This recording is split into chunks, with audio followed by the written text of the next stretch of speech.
can't be serious, man. You cannot be serious. I touched that by mistake. We used to use that a lot when what I Don say. was here. Don used to have incredible periods of silence when he was on, which was some of his best work, incidentally. Have you heard from him, Don? No, I haven't heard from him, but I'm expecting a call shortly. It's been a year, so I reckon he'd get around be the to anniversary. getting in touch with us shortly, wouldn't he? Sue used to speak to him a lot. I think she's off the list as well. Had you spoken to Don recently? No, I haven't spoken to Don at all for probably 4 months, I reckon. Oh, well, but your anniversary's coming up, so maybe he'll be thinking of you. I'm a year. But he'll get around to it because we're on good terms. No, we are, but he's remote. Now we're looking forward to the doc coming on. The doc's already said that he's got laryngitis or his voice is gone and can only speak for 15 minutes. He's warming us up to say he's not going to do it anymore, but that's fine. We can't afford him. We can't afford anyone. We don't pay anyone, but we certainly can't pay the doc. Now, what I was going to mention, He would have just finished work up there at 2GB. He would have. His whole entire schedule, Ivan. You know his family. We were talking about football. Sue, and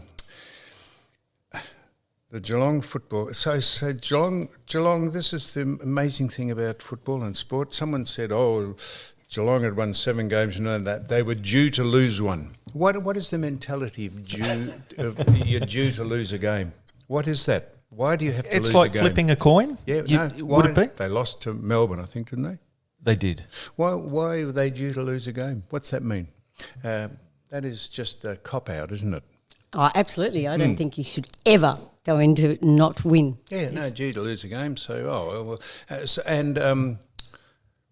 Geelong. I'm a member at Geelong. So you have this is a shout out to Geelong. This is just Your old club. A mini dig at them. So you sign up. I'm a member, and I have seats in the stand there. In order to give the people my family, seats, I have to go through the charade of downloading the tickets. I don't have to pay for them because I've paid for them, but you have to download the tickets on an email and send it via what do I have to send it via? Sue, what you It's send technology, which is not your friend. So they you just have to jump online, just book the 2 tickets, and then email them to. And that's so one of my sisters is 90, and the other's 92, and they're just over emails, to be honest. And I'd say they're probably more onto it than you. I'm not far behind them. So I asked the club. The club have a facility where you can get a membership card, like a credit card. A medallion. Oh, yeah. It's a card. a real card. Yeah. A real card. And you take it when you go to the game. Flash the card? You flash it or you swipe it or whatever. It's a card. So I rang the club up, having waited for 40 minutes. You're 15th in line, and after 6 minutes, you're 14th in line. No, I'm not knocking the club. That's just the pressure of business. So then you get through, they say, very polite and very pleasant people. I'm not knocking that at all. So I said to the girl, I said, do you think I could have a card? Because it's an option. You can get the hard copy card. And she said, yes, of course. And I said, well, you got my address, haven't you? She said, yes. He said, now that'll be a $5 charge for that. I said, a $5 charge for getting a bit of plastic? She said, yes. I said, good, right. Now, every week? No, she said, just a one-off $5 too. So fair enough. I paid $2,000 for the tickets. She said, right, well, we'll this is 3 weeks post that out. We'll post that out. Yep. When do you reckon they'll be coming, do you reckon? How long into the season will it be before I get the cards in the mail, do you reckon? Is your beef with Geelong or Australia Post now?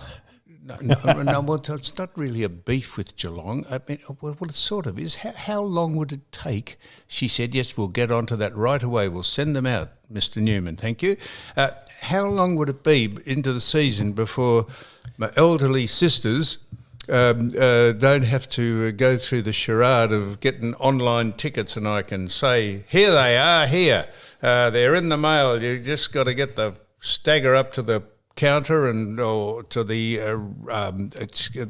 what do you call it? The Turnstile. You got to stagger up to the turnstile and just swipe it, and you're in. When this might be a red flag, but when the girl said to you, "We've got your address on file," Yes.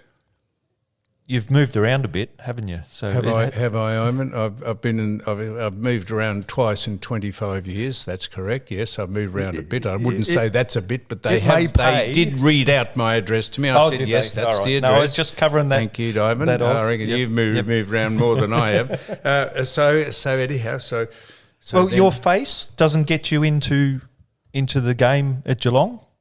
this is for my sisters. I'm not going to go to the games. I can get in. I'm a live. That's not the point of this. This is the point that we wanted the hard copy tickets, which you pay $5 for. How long would it take to come in the mail? I reckon it's going to be on the last game. You'll have it by Round the 24. last round. That is it. Well, and then it'll expire. This conversation will get a lot stronger if that's the case. So we're cutting the club a little slack at the minute. And mind you, also, I bought. I bought the team of the century. Brought or bought? Oh, good one. Bought. Well Rightio. done. Yep. I bought the team of the century portrait that bloke who does them. I've forgotten his name. It's the bloke who I can't think of He does the team of the century portraits. I bought them bought it at an auction for a fortune. Ken Doan. No, not Ken Doan. No. The bloke who used to play football for Fitzroy. And I can't think of his name. And he came in here and I did an interview with him, and he was delighted. And we put him to air, and not to air. We put him on Channel 9 and all that. And then I asked him would he come in and do an interview on the. And then he suddenly realised I'd said something that he thought was racist. It was about I don't know, Nicky Winmar or something. And he said, no, he wouldn't come in. And I said, oh, well, so you didn't mind coming in and getting some publicity for your business on Channel 9, but you wouldn't come in here and speak to me. You must have known I was a racist then if you think I'm a racist. Anyhow, so he is the bloke. So I paid a fortune for that thing, and the club, I donated it to the club. Wasn't that good of me? And it's your old club. I don't know if you ever go to the football club. If the portrait was huge. It was a big portrait of all the team of the century players. I was just wondering, has anyone's ever seen it there, or has someone nicked it and taken it home and it's hanging in their lounge room somewhere? Because someone said they couldn't remember seeing it. You want it back. If they're not using it, you'd like it back. If it's not at the club, I'd like it back. I can put it up here. It would cover that whole wall there. It was big and it was well done. Beside the bloke who painted it, it was well done. So when you say it's the team of the century, the Geelong team of the century, yes. is it? Yep. Yeah, okay. Yes, Ivan. I've got a replica of it. It's much smaller out there. Anyhow, it was well painted. Beside the bloke who painted it being a complete and utter hypocrite. He was. So that's the Geelong Football Club. And you said, Sue, now we're just waiting for the doctor to ring in. You said Tom Liberatore. Son of Tony. Tony, he's been belted around the head a few times and he's got a bit of concussion. And Sue Stanley has... tell me what you've imported 2 of the boxes that test people for concussion, which you currently have at an institute or currently have someone testing them away from the AFL arena, but they are for people who get concussed. And I am suggesting that Tom Liberatore could do a lot worse than you visiting him with one of those boxes and testing his mental acuity. Is that what the box is for? I think there's a bit of the problem with concussion in today is that everyone's too scared or they don't know what it is because they want players to play. Is it they want to? Yep. Do they want them? What's the legal liability, whatever. However, for the safety of the players, what they are is there is a machine called an Eyebox, and it was invented by a neurosurgeon over in New York, and it takes it's eye tracking, and it's got like 100,000 data points. It tracks. It's only like a 3-minute test, and it can got FDA approval of concussed or not. So it's like a level. So if out of a score of 20, over 10 is concussed. So where the grey area is the subconcussion. So is that prior or what level? So therefore, return to play. And if someone does get concussed, and I've done it on some of the boxers, and they may be elevated up to 12 or 13, which means they've got concussion. We tested them over the weeks, and you can test them because there's no scanning or anything. It's only eye tracking, so it's not invasive or harmful for the body. And we saw over the 6 weeks how it came down. The number of his tracking came down. I think the next one was 8.6, and it was like 7.4, 5.5, and it got back down to 2.3 as a boxer. So he didn't do any more boxing work or combat sporting or any knocks. He laid off for a few weeks, and it was a return to. Now, how quick does someone come back to their normal things? That's the issue. So we should say that these are not domestic kits that you go down and pick up at super cheap autos or something and plug in. These are extremely expensive machines. Sue won't say how expensive they are, but I know.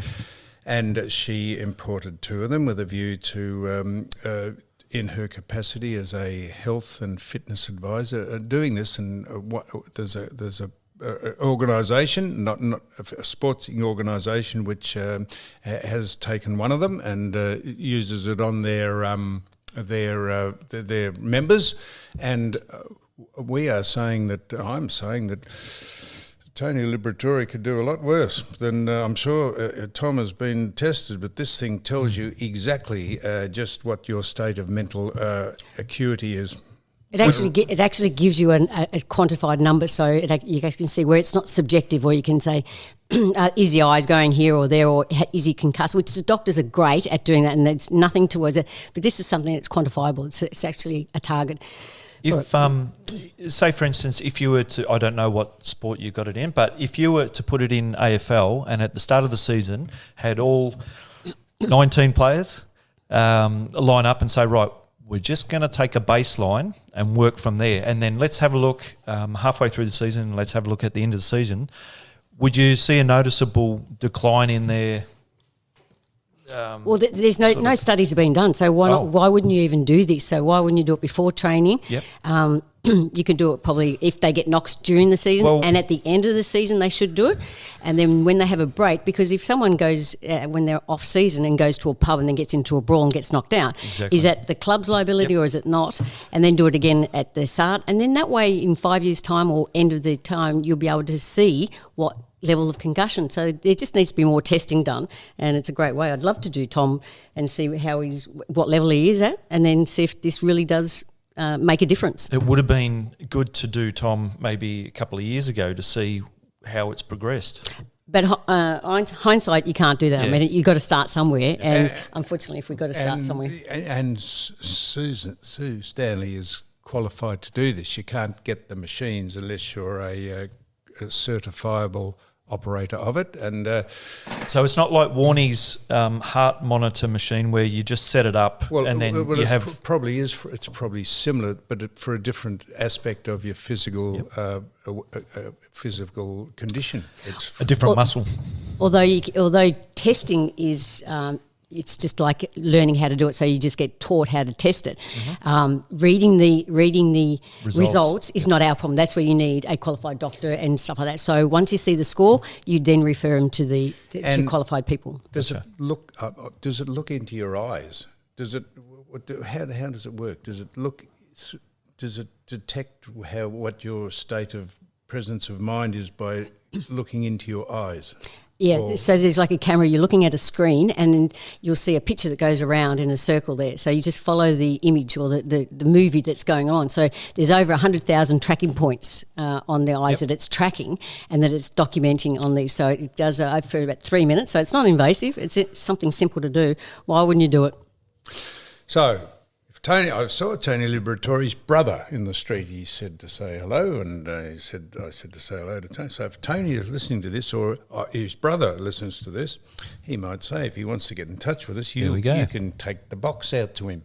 I mean, this is not just sort of some toy. It's a genuinely accepted level of testing your mental prowess. Now, do they use this box anywhere else? Do they do it in the States? You brought it out from the States, did you, or Yes, Europe? yeah. Yep. Yeah. From So the it's these are the only two here in the state in Australia. Australia. In the States, it's really, I mean, it's going through the NFL and stuff like that. So it's really taking some traction, but just someone's got to do it. So the boxing industry, they're really going to have a crack at it, and then they're looking at it at the moment, and hopefully they can make it compulsory, as in registration every year, so you can just track people's brains as they're going along. So Well, it would be no different to my old industry, mining.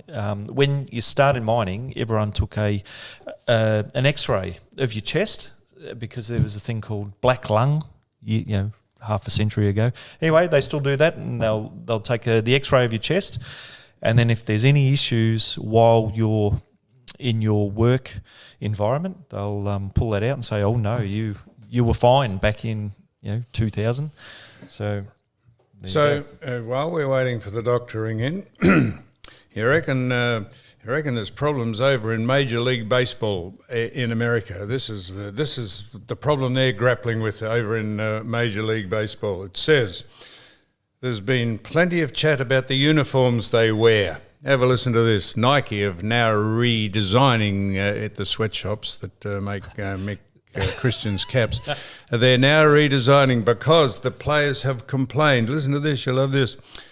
Alleged issues with the new uniforms introduced before the current season include a propensity for collecting visible sweat, pants that are see-through and more prone to tearing, mismatched colours and smaller lettering on the back of the players' jerseys.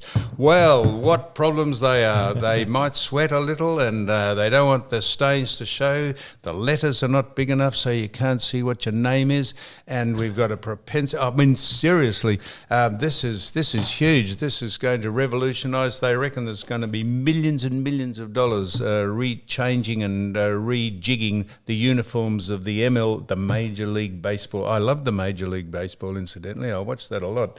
But they've got huge problems with the uniform. They're showing sweat marks on it. Can you believe it?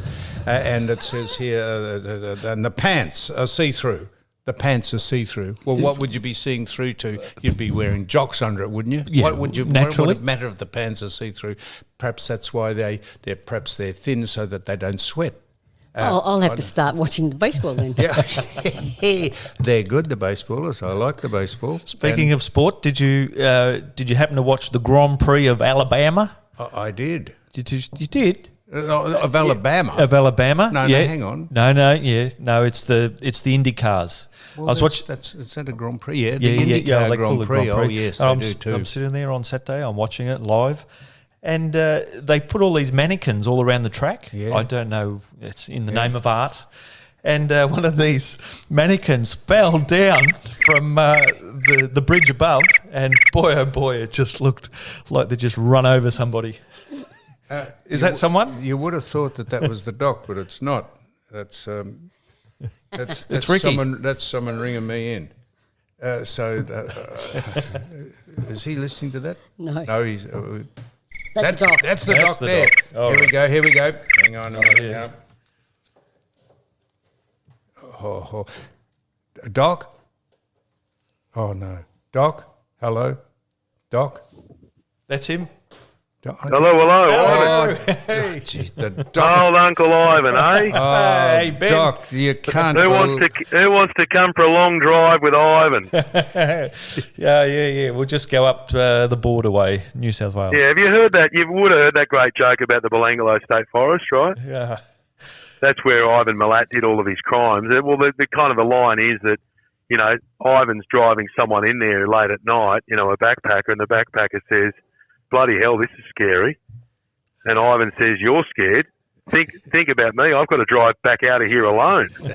Yeah, making humour about the 8 people he murdered up in the Belangolo. Oh, here we go. Here we go. Yep. Old mate's joined the cancel culture mob. He's coming after me.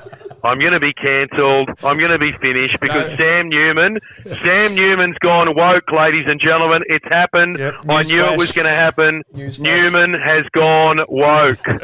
Yeah. Your voice sounds pretty good there, Doc. Yeah, no, Doc, you texted and Yeah, said I've you're got- a bit husky. You've only got 15 minutes in you said.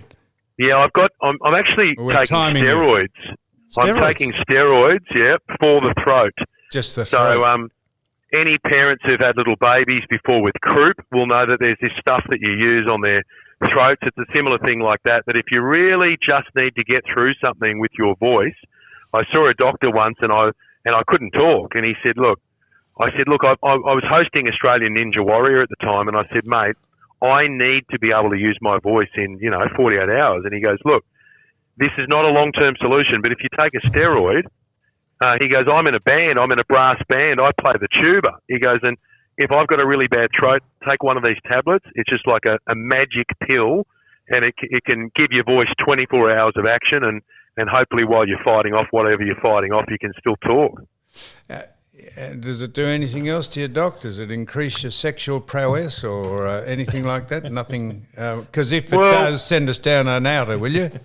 Yeah, I'm going to test it out for you, Sam. I'll test that and I'll just see how I go and I'll report back. I've got to tell you, I've been part of something this morning.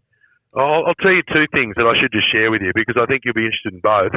First of all, the respected and world-renowned football commentator Lucy Zelich, who we've seen over the years covering World Cups for SBS, and she's been part of the round ball game, for decades. I think it was Les Murray, the late, great Les Murray, who mentored Lucy Zelich. She has taken a stand on transgender athletes involved in sport. I've had her on the show today. It's up on my podcast for anyone who wants to go and listen to it. And I reckon you should get her on at some point, Sam, and I could organise that for you because someone like Lucy Zelich, I think people are so paranoid these days about cancel culture that they think, if you've got a profile, if you've got a name, if you've got a well-known face, you're just going to avoid these topics. Well, you should all go onto Twitter and have a look at Lucy Zelich and have a look at what she's been saying. I've quietly been watching from afar as she dipped her toe in the water on this issue, and now she's done a bomb off the top diving board. She has just unloaded on sports officials who are too gutless, too weak to take a stand on this issue because we've got a club at the moment in Sydney. They're called the Flying Bats. They're in the women's competition, right? I know you've spoken about them. I've heard They've about got them. 5 male-born players, and guess what? They win 12-0, 10-0. No one else can get anywhere near them. Other teams have now decided to forfeit because they think, well, we're not going to put our players in danger. I've shown videos before of a girl getting shoulder barged by a player born male. And the football officials are just as weak as piss, so they won't do anything about it. And then Lucy Zelich comes on this morning. Now, I asked her the first question. She took off for about 2 minutes, and she was like a steam train. She didn't let anything get in the way, and if it was, she smashed it out of the way. And she is a superstar. Take no prisoners. She's now lobbying politicians in Canberra. So, Doc, you hit it on the head. You sort of hit it on the head when you said, why you can blame officials. Why do the teams just refuse to play? People just say we're not playing, and then if no one plays the sport, if everyone withdraws, then those people have no one to play. Well, why don't they do that? Well, they are doing that, Sam, but it's a shame that they have to give up what they love doing for these people who, by the way, these transgender players in the Flying Bats team, if they wanted to, Sam, they can play in the mixed competition on the pitch right next door, so exactly the same area. You don't have to travel halfway around the world to play a game. You can play in the mixed competition where men can play and women can play all together, all at the same time, but they insist on playing on an all-women's team. So, JK... And I'm sorry, but this is not going to be the case in a year from now because I think there are enough people out there. This started as a whisper and it's turned into a roar.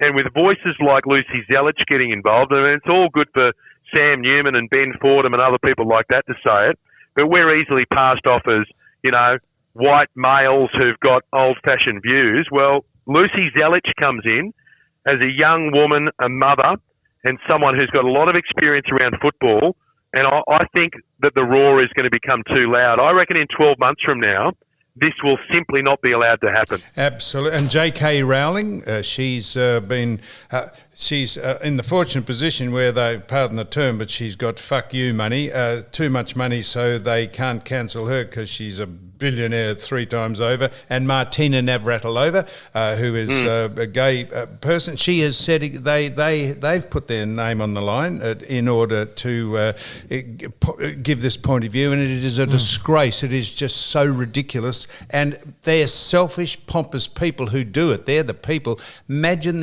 how pathetic do you have to be, and how cringeworthy do you have to be a biological male and say we'll infiltrate ourselves into women's sport and see if we can clean up its. Well, that's the problem. These Flying Bats, the team, they've been going for about 4 years, and I think, Ben, Doc, they only had 2 transgender people who identify as male back in 4 years ago.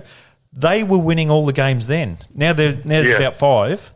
Now they've got 5. They're just smashing the competition. Now, can I ask you this? And I should just Sam, I should just give a shout out as well to a couple of our Aussie swimmers who've also been brave enough to back FINA's decision. They're the governing body around swimming. When the governing body on swimming decided, okay, enough is enough, we need to make some tough calls here.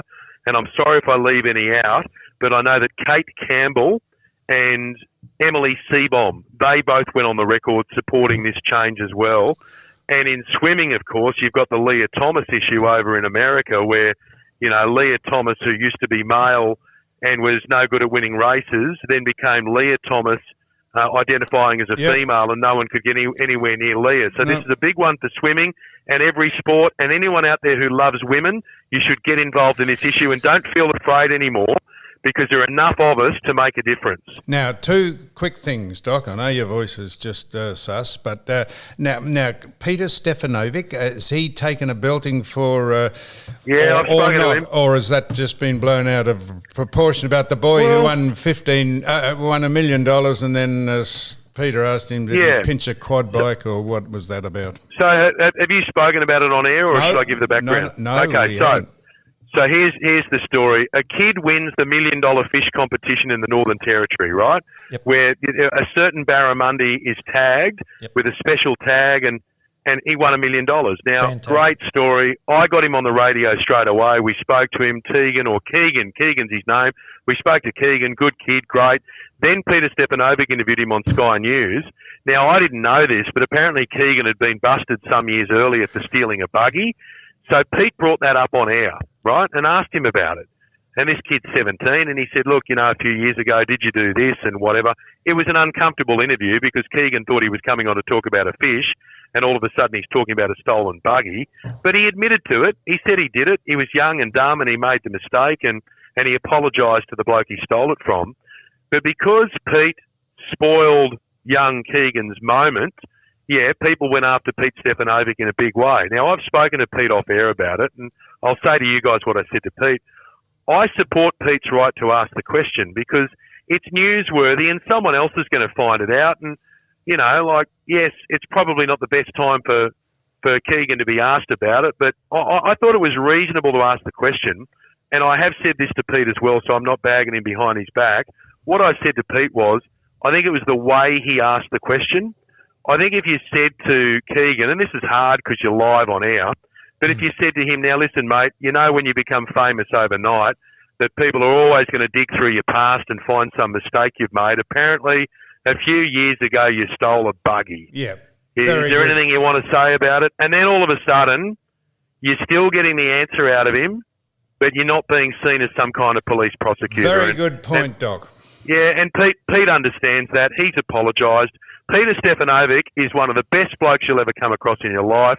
So I'm just hoping the pile-on stops on Pete. Now, and also, well done to young Keegan because the bloke went fishing and obviously he's turned his life around a bit. Apparently fishing has been part of the key to his success. Instead of running amok and pinching buggies, he's out there all time, day and night, catching barramundi, and now he's got $1 million. And when I asked him, I said, what are you going to say if any of your mates come to you, Keegan, and say that they want a loan?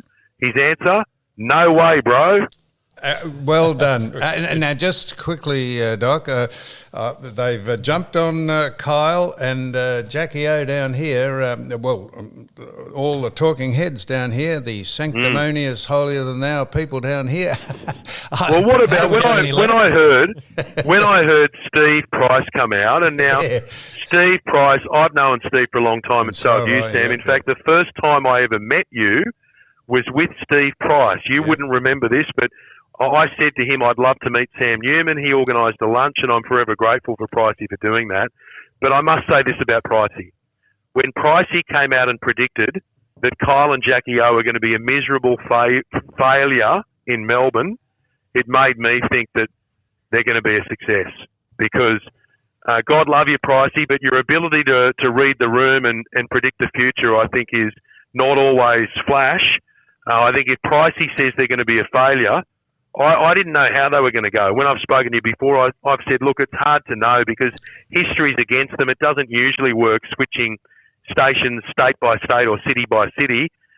But when Pricey came out and said it was going to be a miserable failure, I'm starting to think that it's going to be a success. Well, I haven't read them out yet. I was going to read out some of the things Kyle has said about some critics, which to me, it makes me, I find humour in it.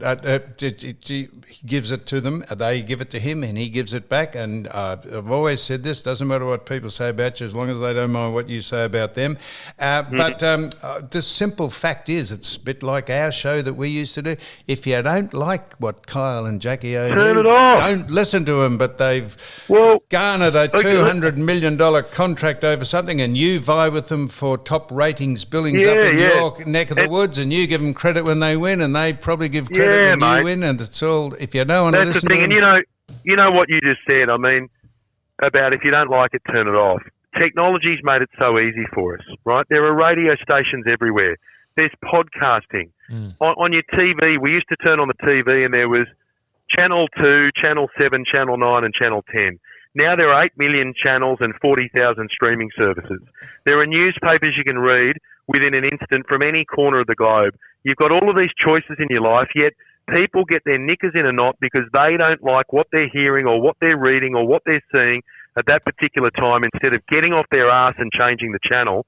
Can you believe I interviewed two beautiful young girls this morning, 11 years old, Tyrion and Chloe, and this is just beautiful. This girl, Tyrion, has got stage 4 ovarian cancer at 11 years of age. Her best mate, Chloe, said, well, if you're losing your hair, I'm going to shave off my hair.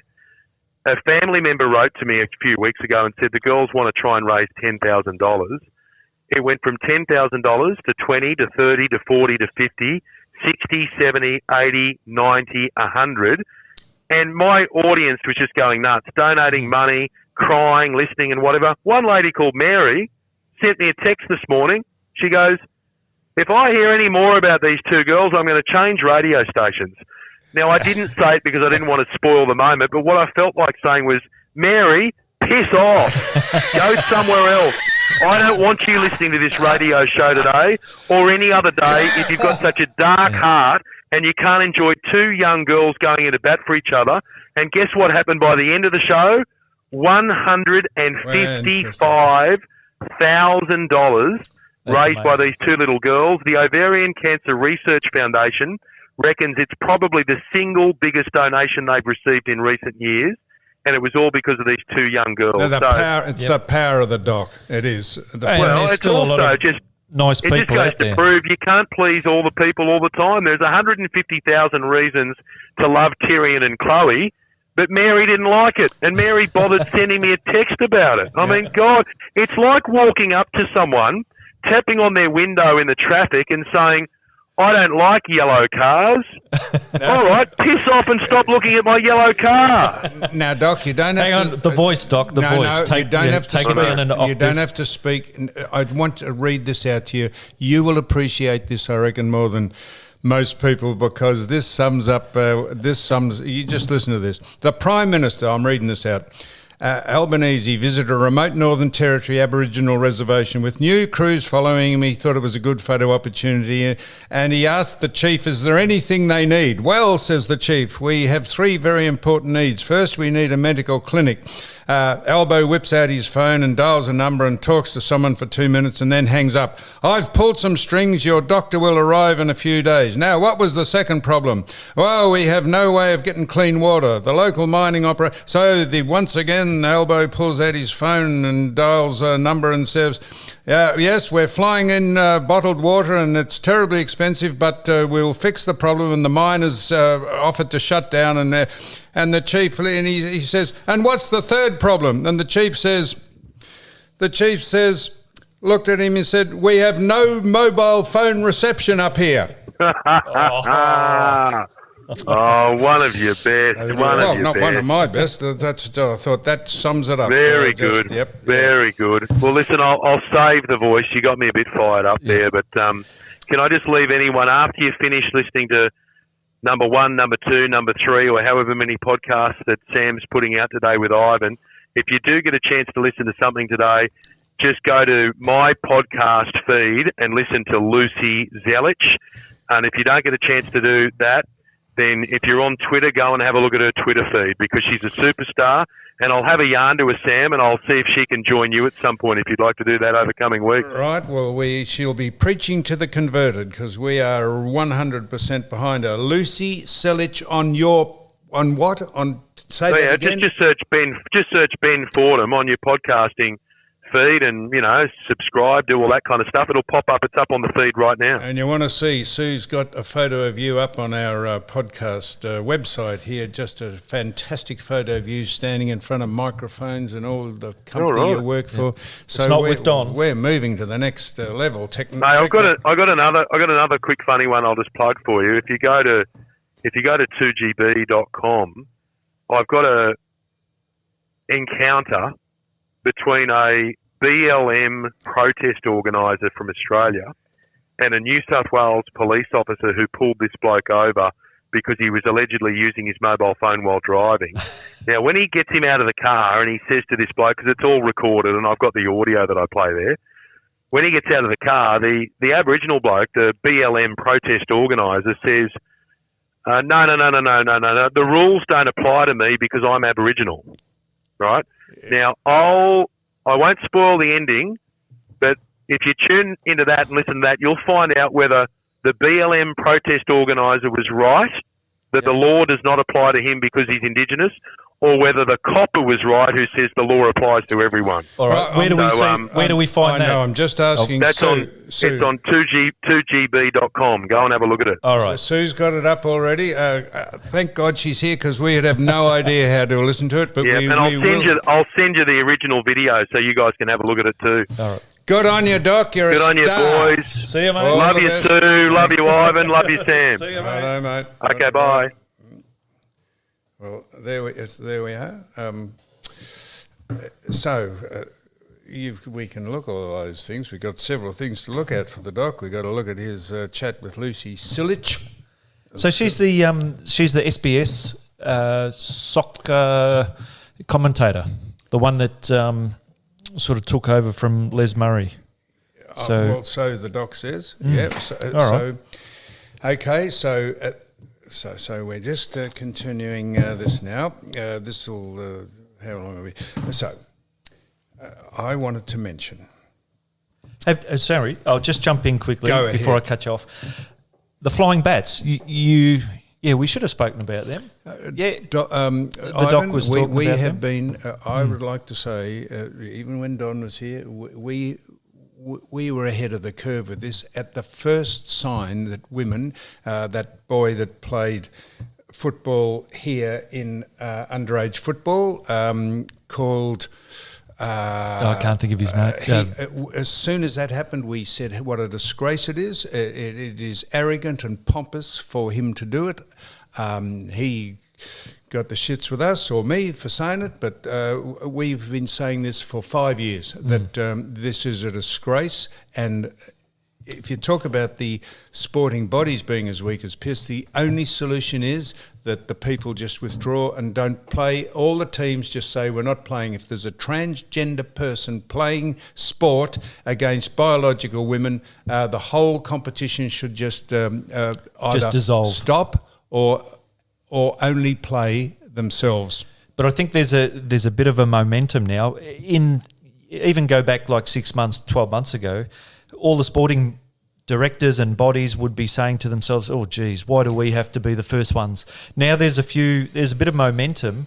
I think they would have a bit of confidence to say, "Oh, maybe you shouldn't play in our competition. Maybe you should have your own competition." So so you mightn't want to be involved in this statement, Ivan, and Sue, you mightn't want to be, but we noticed that the AFL all joined hands and did a circle jerk about women's violence, and that's fine and that's great. You know, the AFL getting involved in bleeding obvious causes, that's fine. And then it gets on to the fact that Wayne Carey was stopped from being in the Hall of Fame by, I think, the chief executive officer here. Was it Andrew Dillon? Did he put his foot down and say he can't be part of it because he's had some domestic violence issues with a woman or some women? And then you say, well, if people like Wayne Carey can't be, who is one of the best footballers, if not probably the top 5 best footballers that's ever played, and Gary Ablett can't get into the Hall of Fame of a sporting organisation, what's the point of having a sporting organisation? Because there's plenty of people with doubtful characters and doubtful pasts that get into those organisations. So then they say, well, how come, and I'm just going to read it out, because I'm not singling him out, but, you know, there's a Nicky Winmar. Nicky Winmar was up on court for domestic violence, and I'll just, if I can just find the... Recently? You have to be... There's a statue. Not the point. There's a statue of Nicky Winmar out the front of Optus Stadium. I'm getting onto that. That's exactly why I'm bringing it up. It says, and so I'm not singling him out necessarily, although I'm going to read. It says, former AFL star Nicky Winmar today was fined and convicted for hitting his ex-wife and has been threatened with jail. So you stop Wayne Carey from he's had a past. Danielle Laidley,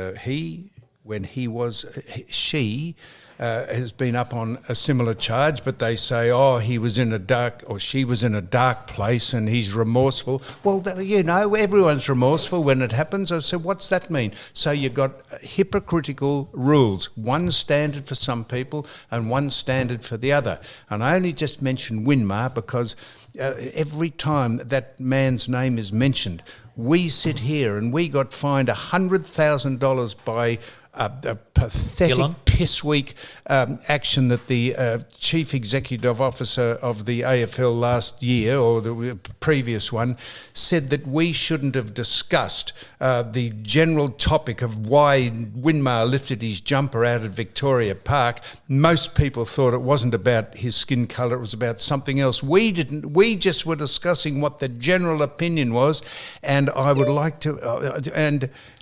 And you have to put up with this nonsense about him having a statue made, but Wayne Carey can't have anything made about him. He loses all his jobs because he has suffered exactly the same thing. The hypocrisy of Laidley and Winmar and the Carey situation is, and it just goes on, and it is just so. And as Ben Fordham just said, people are so shit scared to actually say what they think in case they get cancelled or fined or sued or whatever. But it is factually correct what I've just said then about those 3 people. Yeah, and well, it's a joke. They're drawing a cheque or they're getting a paycheck from sponsors or people invested in their business. So, of course, they're not going to put their head above the pulpit. Yeah, no, they have a statue. But Wayne Carey... I just want to say Wayne Carey is a Hall of Famer already, isn't he? Yeah. He was just been blocked at the moment from being a legend. That's right. So the way I sort of read it, between the lines is Dylan has said... Is he a Hall of Famer? He's a Hall of Famer, I believe. They've still given him that honour despite... Yes, well, then, if he's a Hall of Famer, why can't he become a legend?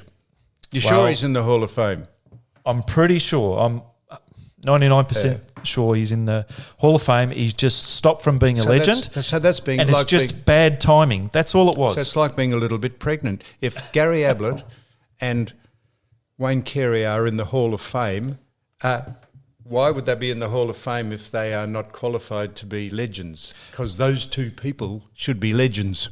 But I would say Lee Matthews was made a legend. He's the only person ever to be criminally charged civilly for belting Neville Bruns. Yeah, that's right. And Lee's a terrific bloke. But in the spur of the moment, heat of the moment, he belted someone. Didn't belt a woman, but he got criminally charged civilly. The first person ever to play football, and he's been elevated. So people have checkered pasts. I know this better than anyone, but I'm don't have to worry about me being made a legend or anything like that. But it is the hypocrisy of it is palpable. How many legends are there? There's about 6 or 8 or 12, isn't there? I'll have to have a look, but there's not many. They took Barry Cable off the list recently because of his accusations and indiscretions. All right. So we'll finish this. But there's no doubt Wayne Carey is a great player. Great player. Oh, there's no doubt about that. And actually, he's a very nice man. He's a very nice man, and he's had issues with people from the opposite sex, and so. But when you're that status, like he was number 1, number 2 in Victoria in the heyday. Does that attract a lot of attention? Of course it does. Yeah. So I wanted to read this out. This is what Kyle Sandyland said. I find this humorous. This is and Steve Price and Steve's a good bloke. I like him, but seriously, Steve, you can't be too virtuous about people who are on the radio. If you don't, if you don't like what Kyle does, don't listen to him or Jackie. But I found this humorous. This is having a go at someone who had a go at him, and I just made me laugh. I don't know. I said some fat slag on news.com.au has already branded his TV show as a disaster. What a fat, bitter thing you are. You've got a nothing job anyway. You're a piece of shit. And then he said, this low thing, and he mentions her name, Alison Stephenson. I don't know who she is or what she is. This low thing, Alison Stephenson, you are supposed to be impartial, you little troll. You're a bullshit artist, girl. You should be fired from your job. Your hair's very 90s, and your blouse, you haven't got that much titty to be having a low-cut blouse. Geez. Well, if you don't find that vaguely humorous, I mean, that's just having a go at someone who has a go at you. Yeah. Steve cited those things as a disgrace, and that. They are. Well, that's honestly. I mean, I could have said that about that, but what about that Alice Costa? I go to a function.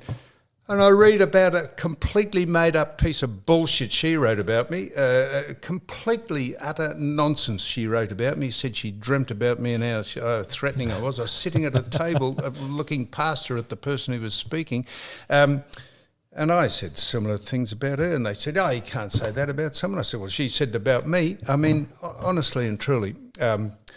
So, as I say, I don't know how Kyle and Jackie are going. So that's if you don't want to listen to them, don't listen to them. But they do have a lot of listeners. Well, and that's the opposition the Doc's up against. Anyhow, we've got a very interesting person we're going to interview shortly, and he'll be just arriving, and if he hasn't already arrived. So that's it. We've had the Doc on, and we've had a fair chat about things, Sue, and you've said that you've got an Eyebox thing that can measure people's mental acuity. And if I don't know how you'd get in touch with, you can get in touch with us here at You Cannot Be Serious. So that's it for the time being. Episode 2.